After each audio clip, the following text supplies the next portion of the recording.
Parvial, el cochinero de la corrupción. Desde que se anunció, se predijo que el asunto de remodelar al vapor la avenida Álvaro Obregón traía un solo sentido: enriquecerse, presidente municipal y socios, con la obra pública en una maloliente corrupción. Es Iniciativa Sinaloa y Movimiento Interdisciplinario de Egresados de la UAS los que destapan la cloaca para que se desborde la inmundicia. Según una exhaustiva investigación ciudadana en el quehacer público de dicha remodelación, el Ayuntamiento de Culiacán infringió la Ley de Obras Públicas. El 65% de los conceptos sufrieron una modificación. Fue inexistente el documento técnico. Hubieron conceptos extraordinarios por un importe mayor a los 53 millones de pesos. Se presentaron indiscriminadamente costos de mano de obra y maquinaria. Modificaron espesor de pavimento. El sobreprecio fue mayor a los 865 mil pesos. También se presentaron contradicciones simuladas, documentos incompletos e ilegibles, y en el colmo del cinismo, el Ayuntamiento de Culiacán declaró reservado el tabulador de precios unitarios. Debiera causarles, aunque sea un poco de vergüenza, a los órganos oficiales de auditoría y rendición de cuentas el informe que rindieron las organizaciones ciudadanas sobre la corrupción con la cual el exalcalde Sergio Torres Félix realizó la remodelación de la principal arteria de Culiacán, en un proceso viciado de principio a fin. Con la confabulación de la compañía INSA, se fueron de largo en inflar costos, castigar las especificaciones técnicas y omitir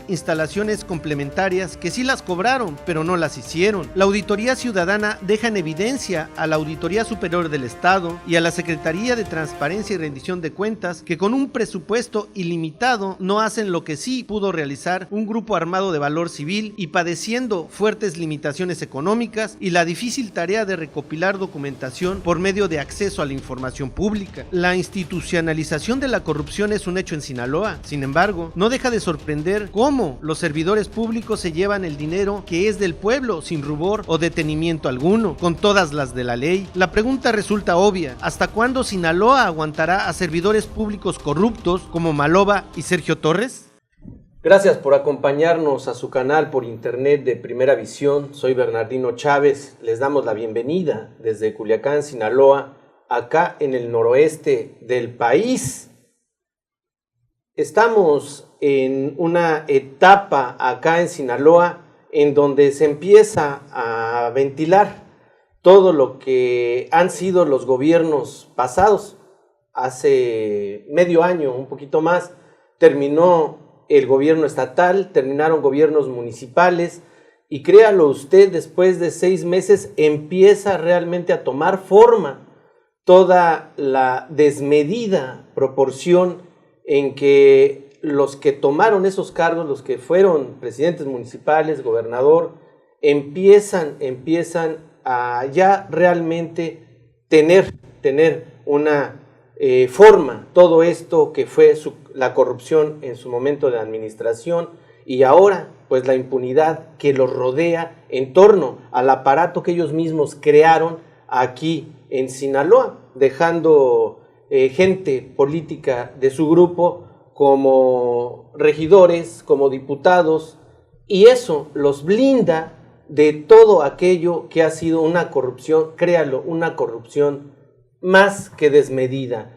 Hoy vamos a platicar de una remodelación que hubo aquí en Sinaloa, en Culiacán, para ser exactos, un parvial, así lo vendieron. Se trata de la remodelación de la avenida más importante de Culiacán, una avenida que cruza de sur a norte o de norte a sur, como usted lo quiera ver, y en donde se invirtieron una cantidad de millones de pesos, por los cuales, según una investigación ciudadana, pues parece ser que hubo en desmedida corrupción a grandes escalas. Hoy vamos a platicar de este tema. Creo que es importante para entender cómo funciona Sinaloa, cómo funcionan sus políticos y cómo está todo el país en una vorágine de corrupción que parece que no tiene caída, parece que no tiene ningún sentido seguir señalando a tanto y tanto político, de que pues mete las manos al erario y nadie hace absolutamente nada. También pues tenemos una carta magna, la Constitución, que más de ayudarnos parece ser que es el librito de recetas que tienen los políticos para legalmente despojar al pueblo de su riqueza. Alejandro, bienvenido. ¿Qué tal? Un saludo a todos, espero que estén bien. Manuel, bienvenido. ¿Qué tal? Estamos, le digo, acá en Culiacán, Sinaloa. Hay una auditoría ciudadana por parte de un grupo ciudadano que dio muestra de cómo Sergio Torres Félix hizo de un parvial, hizo de una remodelación, pues una gran bonanza de corrupción. Alejandro Siqueiros, Alejandro, ¿qué nos deja toda esta investigación? Vemos entonces que no es que no haya participación ciudadana, lo que no hay a lo mejor es espacios en los medios de comunicación como para difundir de manera precisa y de manera pues más prudente todo lo que está haciendo estos grupos sociales que se arrojan a la investigación y ponen en evidencia los gobiernos como el de Sergio Torres, en donde el 65% de los conceptos sufrieron cambios, esto es millones y millones de pesos que inflaron la propuesta original de esta remodelación. Así es, esta auditoría ciudadana que realizaron dos organizaciones como es Iniciativa Sinaloa y el Movimiento Interdisciplinario de Egresados de la UAS, pone en vergüenza a los órganos de auditoría formales, a la Auditoría Superior del Estado, a la Secretaría de Transparencia y Rendición de Cuentas del Gobierno del Estado y sobre todo al Congreso del Estado y a los cabildos municipales, porque ellos en un trabajo que les llevó poco más de un año a estas organizaciones civiles, pues desnudan una de las obras que todos los culiacanenses sabíamos que estaba podrida. Y que fue emblemática del gobierno de Sergio Torres. Fue emblemática por lo mismo, por la corrupción que encerró abajo, ¿no? Todos sabíamos y veíamos, y aunque no fuéramos investigadores, aunque no fuéramos periodistas, aunque no fuéramos nada, sabíamos que ahí había algo turbio, algo sucio, porque el alcalde de pronto se saca de la manga el parvial y lo realiza sin consultar a la ciudadanía, enoja a sectores que tradicionalmente pues, habían tenido un ritmo de vida pacífica, sin los autobuses, el transporte humano corriendo a toda velocidad por sus calles, y aparte de que vuelve un caos una parte de Culiacán en materia de vialidades. Todos lo sabíamos, pero ahora sí ya están los datos, ¿no? Ya están los números, como por ejemplo, qué quedó ese pus que quedó sepultado bajo el pavimento y otro que por encima, ¿no? Por ejemplo, desde bancas, fíjate, desde bancas, desde estacionamientos para bicicletas que no instalaron, desde 180, 15 se sí, que instalaron unas cuantas para que dijeran, sí, le instalaron, pero del número que dijeron que iban a instalar, no instalaron ni el 10% finalmente. Entonces, ¿cómo aflora en estos momentos la corrupción, primero en el gobierno de Mario López Valdés y ahora en el gobierno de Sergio Torres? Y claro que si le esculcas tantito a todas las presidencias municipales, a todos los ayuntamientos, va a emanar lo mismo, la corrupción. Hay que destacar el esfuerzo ciudadano y ojalá que hubiera un poco más de participación social en esto y pudiéramos nosotros los ciudadanos hacer que esto aflore, que esto salga a flote, porque finalmente nos quedamos con la especulación, con la conjetura, con la sospecha, pero finalmente aquí hay datos ya muy concretos. ¿Y para qué? Para nada, porque nadie va a tomar en cuenta estos datos para instalar una denuncia penal o para hacer justicia en este caso, ¿no? Es la maquinaria de la corrupción trabajando de tiempo completo. Para usted que nos escucha y nos ve, le digo que Iniciativa Sinaloa y el Movimiento Interdisciplinario de Egresados de la Universidad Autónoma de Sinaloa fueron los que realizaron esta investigación, esta auditoría, a la cual le nombraron la remodelación de la avenida Álvaro Obregón de Culiacán, los espacios para la corrupción en una obra pública. Le decía, 65% de los conceptos sufrieron modificación. El importe se fue por más de 50 millones. Es una situación totalmente clara, totalmente visible de lo que es la corrupción, de cómo se maneja la corrupción aquí en Sinaloa, aquí en Culiacán, y que no tiene absolutamente ningún sentido de decir algo le falta a esta investigación, o sea, porque no le falta absolutamente nada. Usted puede ver todos los datos, la empresa que construyó esta remodelación en 6 años, óigalo usted bien, en 6 años se llevó 300 millones de pesos. Las oficinas donde están estas, pues la dirección de esta empresa, INSA, pues es una fachada, son casas que no tienen absolutamente a nadie, están deshabitadas. O sea, es la radiografía de la corrupción y la impunidad sin ningún aspaviento, ¿no, Manuel? Bueno, antes que nada, pues felicito a Norma y a Alan, ¿no? Que son 2 personas, hay otras, ¿no? Pero son las que recuerdo ahorita que pertenecen a Iniciativa Sinaloa y al MIWAS. Bueno, como ciudadano, ¿verdad? Este tema de las organizaciones ciudadanas a mí es mi tema, podemos decir, porque me interesa y me gusta y porque yo participo, no porque tenga algún conocimiento desde el punto de vista académico o algún de ese tipo, ¿no? Ni como analista, que no lo soy. Pero aquí lo que a mí se me hace sorpresa, lo que sería nota en este caso, es que se les haya permitido a estos 2 grupos de ciudadanos que se dé la noticia, precisamente pues que existe información sobre sobre el resultado que ellos obtuvieron, ¿no? Porque generalmente, o sea, la corrupción ahí está, todos la vemos, se han hecho muchos trabajos de algunas otras organizaciones ciudadanas, como la del Colectivo para la Defensa del Patrimonio Público, y la estridencia del gobierno, el dinero que le meten a hacer la campaña de desinformación opaca, ¿no? De alguna manera hace que no se escuche la voz ciudadana y pues que pase desapercibido ante la sociedad en general lo que realmente está sucediendo. Es importante, creo que en mi caso, o sea, desde mi punto de vista, que se aclare a la ciudadanía que cuando una organización ciudadana como es el caso de Iniciativa Sinaloa o MIWAS, se ponen a investigar y señalan la corrupción, no es que estén en contra de que haya progreso en la ciudad, ¿no? Cuando una organización como el Colectivo para la Defensa del Patrimonio Público denuncia el atraco, en el caso del Estadio Ángel Flores, no es que esté en contra de que haya estadios.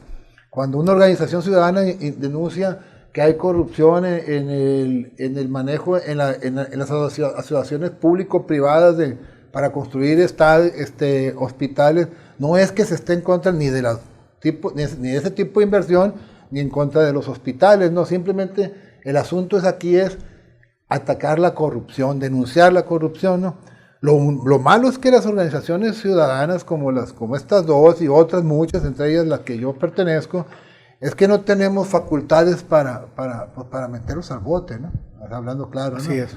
O sea, no tienen dientes. No tenemos dientes. Estamos haciendo muchos, y reitero mis felicitaciones y mis saludos para Norma, Sánchez y Alan, pero estamos haciendo, lamentablemente tenemos que hacer el trabajo que deberían de hacer ya los órganos de fiscalización del Estado, ¿no? Con recursos ilimitados. Claro. No, pero en este caso, o sea, ya hicieron Iniciativa Ciudadana y MIWAS, hacen la investigación, la auditoría, arrojan todas estas cifras, hay corrupción, aquí claramente. Así es.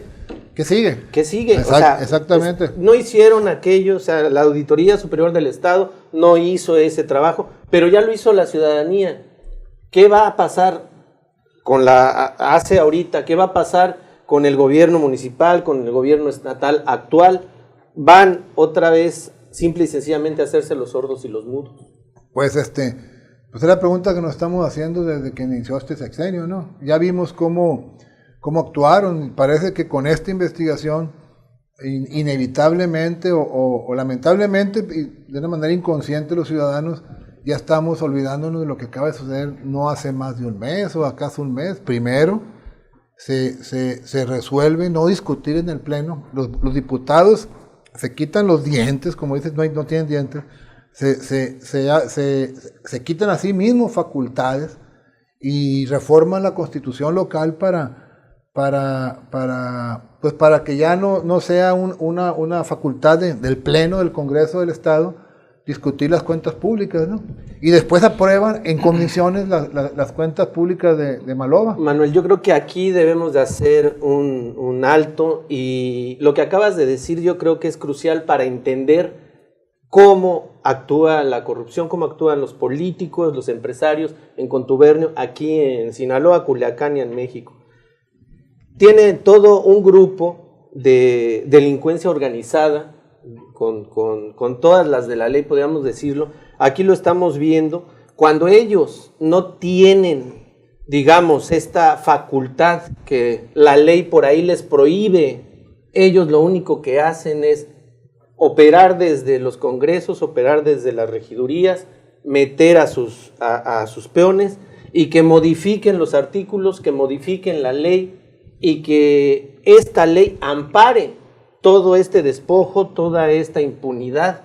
Entonces, estamos ante una constitución que les sirve de todo a estos políticos y empresarios, a despojar al ciudadano, al pueblo, de su riqueza.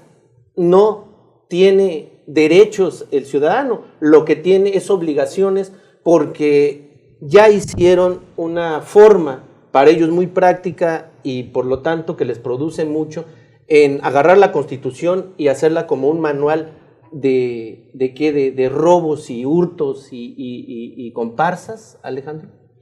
Mira, es la corrupción organizada. Hay que recordar un dato muy efectivo para entender esto. En abril de 2014, si no me equivoco, fallece en un accidente de tránsito el entonces auditor superior del Estado, Marco Antonio Fox Cruz, ¿sí? En un extraño accidente de tránsito. Luego nombran a Antonio Vega Gagiola, hombre de todas las confianzas de Mario López Valdés, como titular de la ACE en sustitución de Marco Antonio Fox. ¿Qué hace Antonio Vega Gagiola cuando llega al cargo? Audita a todos los ayuntamientos del gobierno del Estado y paralelamente instala un despacho, Vega Prieto y Asociados, donde le limpia las cuentas a cambio de cantidades de dinero. Imagínense ustedes por cuánto. O sea, tu ayuntamiento de Mazatlán tiene las cuentas sucias, pero mi despacho te las puede limpiar, decía el auditor en ese momento, ¿no? Pero antes te tengo que dar un curso que te va a costar 40,000 pesos a cada ayuntamiento del Estado. Entonces, ¿qué es esto? Exactamente una mafia de intereses diversos,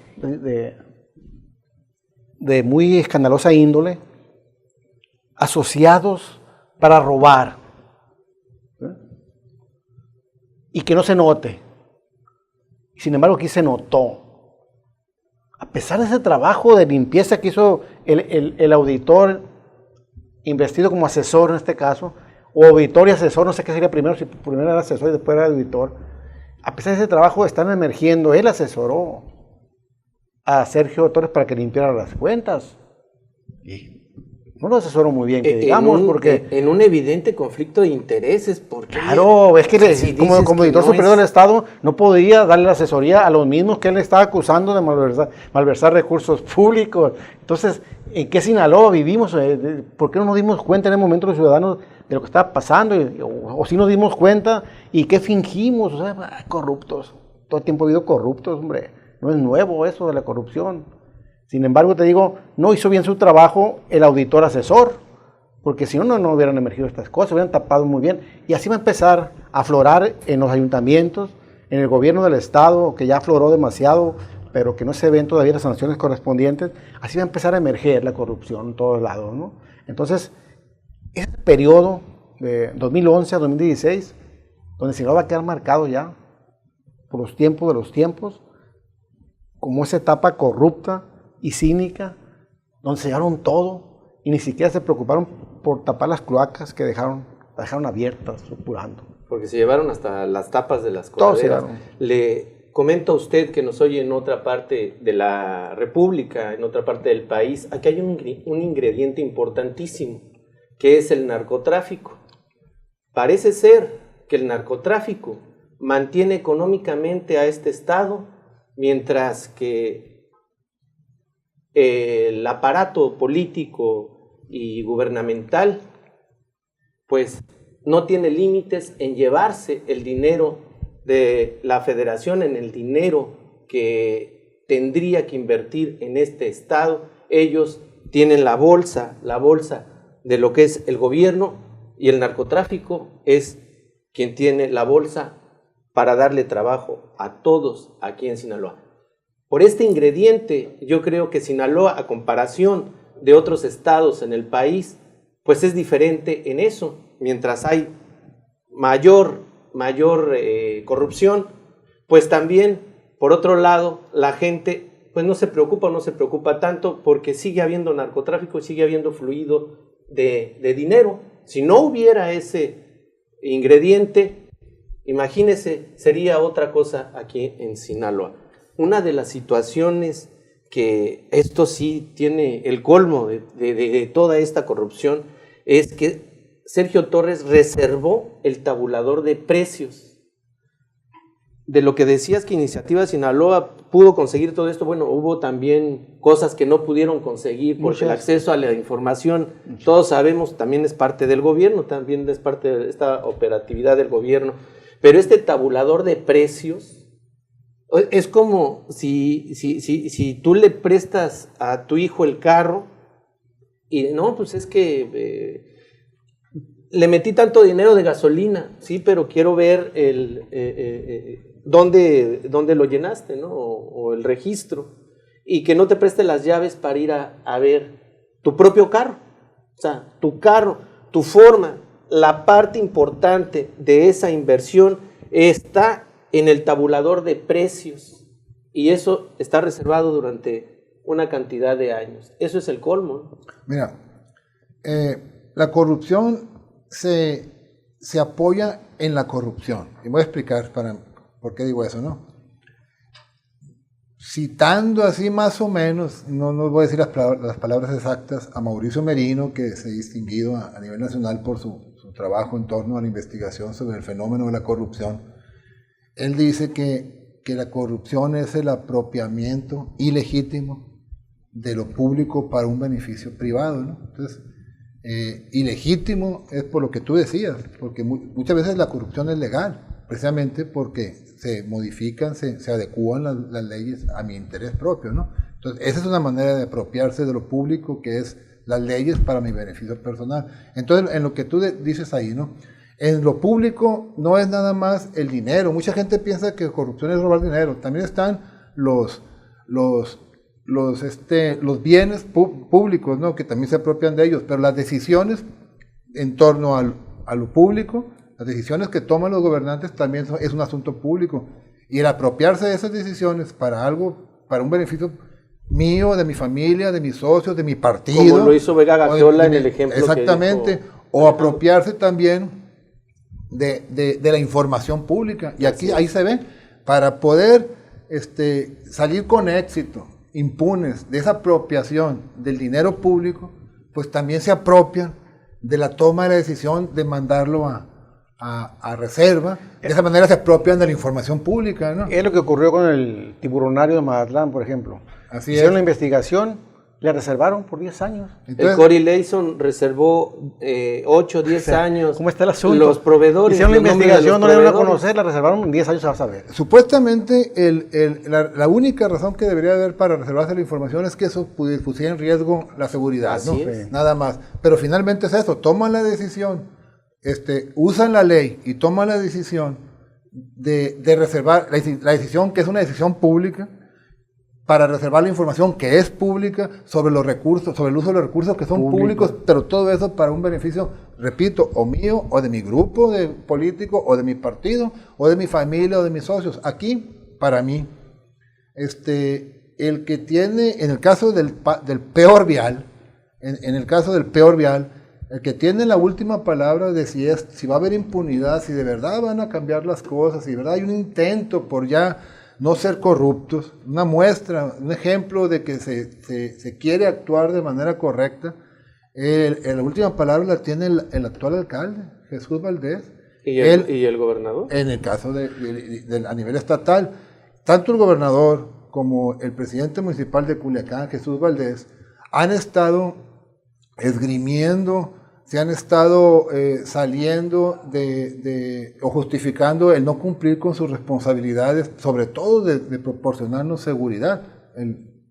Hace unos días estuve aquí hablando sobre el asunto de la colonia Guadalupe, donde ya hace días hubo otro muerto más, y bueno, se han estado justificando en la falta de recursos para cámaras, patrullas, etcétera, pero tanto a nivel estatal como a nivel municipal ya son evidentes y hay pruebas y está documentado y se ha hecho público el robo, ¿no? Se robaron el dinero que pudiera servir, entre otras cosas, para la seguridad. Así es que o nos dan seguridad o ya no usen ese pretexto de la falta de recursos, si no meten cuando menos a la cárcel, meten a la cárcel cuando menos en el caso del municipio a Sergio Torres, y a nivel estatal pues es larga la lista.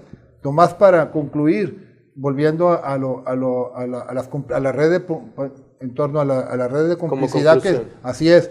Por ejemplo, la anterior síndico procuradora del municipio de Culiacán, la que supuestamente le iba a vigilar las manos a Sergio Torres, que no hizo nada de eso. Prueba de ello, ¿quién tuvo que hacer el trabajo de investigación? Organismos ciudadanos. Actualmente es diputada local, pues entonces esa es la red de complicidades que se teje. Así es que, concluyendo, como ciudadano exijo que se haga la investigación ya está hecha, exijo que tomen cartas en el asunto las autoridades estatales y municipales, y ya, por fin, queremos ver sometidos a un proceso penal, tanto a Sergio Torres y toda la camarilla mafiosa, pues, ahí parafraseando a un conocido político local, igual a Quirino Ordaz, a Mario López Valdés, y a todo su equipo de ladrones. Alejandro, ¿cuál sería tu punto de vista? Creo que ya es tiempo de ver resultados de la ley, de la justicia contra esta gente, ¿no? Porque historias de corrupción todos los días surge una nueva, y todos los días también vemos que en vez de actuar con rigor jurídico, le están matizando y tratando de componer la situación en que cada quien dejó. Salud, por ejemplo, ¿no? Ahora resulta que Ernesto Echeverría Espuro no nos robó, ahora vamos a quedar debiendo nosotros los sinaloenses a él, ¿no? Entonces, ¿cómo van componiendo las cosas? ¿Cómo van acomodándose las complicidades, las impunidades, a tal grado de que primero esto fue un escándalo, el mismo gobierno lo hizo un escándalo de corrupción, que se habían llevado todo en seguridad pública, en salud, en educación, en obra pública, y ahora resulta que no, siempre no. Y ahora resulta que los ciudadanos están aportando elementos de prueba de que sí hubo el desfalco, sí hubo el saqueo, o sea, pero ahí queda, pues aquí va a quedar esto. ¿Y dónde están y compitiendo con sus propios medios, ¿no? O sea, sí, ¿dónde, en su propio juego. ¿Dónde están todos esos políticos acusados de corrupción en estos momentos, gozando la vida, disfrutando vacaciones? Entonces, ¿qué vamos a hacer los ciudadanos? Aparte de que se está investigando, aparte de que hay esfuerzos como este, ojalá que en cada municipio surgieran organizaciones así, pero desestimula ver que tú te la partes investigando, das datos, y finalmente, ¿qué pasa? Pues nada, no pasa nada, la impunidad y todos no va a dejar de reír, todos calladitos, Jesús Valdés, todos calladitos, no. Esos organismos están locos, no le hagan caso, Exactamente. Están locos, están dolidos por algo. Entonces, yo creo que sí, ahí como sociedad tenemos la obligación de apoyar a organizaciones como Iniciativa Sinaloa y como el MIGUAS. Estos chavos del MIGUAS son los mismos que han sido sacados, desalojados del Congreso del Estado, ¿sí? Este es un ejercicio que hicieron en conjunto con Iniciativa Sinaloa. Iniciativa Sinaloa no es el primer estudio que hace sobre corrupción, ha hecho otros estudios, se ha develado datos muy preocupantes sobre el fenómeno de la deshonestidad. Entonces, lo que desestimula es que no se haga justicia y que se les deje solos a todas las organizaciones. Yo creo que eso es lo que tenemos que rescatar de esta charla. Estamos llegando al final. Yo creo que igual comparto la opinión de mis compañeros, más allá de las organizaciones, el trabajo que hicieron estas dos organizaciones, debería de darle un sentido a la comunicación, un sentido al periodismo, para que nosotros también nos hagamos responsables de este tipo de trabajos, porque somos nosotros, los periodistas, quienes tenemos que hacer esa otra parte, difundir todo esto, porque sin ello, pues realmente se queda en lo que acabamos de decir, en un esbozo de todas estas gentes. Por supuesto que la inversión de los gobiernos a tapar en medios de comunicación esto, pues es una gran ventaja y lo hacen con nuestro propio dinero. Estamos llegando al final de este programa. Los invito a que participe, denos su opinión. Es importantísimo que usted y nosotros nos comuniquemos en nuestras redes sociales.